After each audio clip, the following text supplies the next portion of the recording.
Hello everyone, welcome to my channel. అడవికి దగ్గరలో అనకాపల్లి అనే ఒక గ్రామం ఉండేది.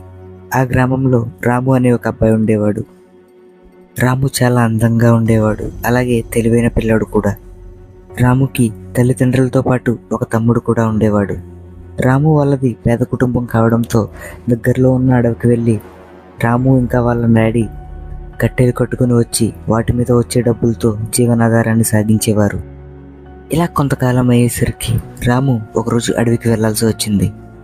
అలా ఒక్కడే వెళ్ళడంతో ఆ రోజు అలా చాలా దూరం వెళ్ళిపోసాగాడు. అలా ఎప్పుడు చూడని ప్రదేశంలోకి వెళ్ళిపోయాడు రాము. అయినా సరే రాము అలా ముందుకు వెళ్తూ ఉన్నాడు. అయితే అప్పటికే సాయంత్రం అవడంతో అడవిలో చీకటి కమ్ముకుంటుంది.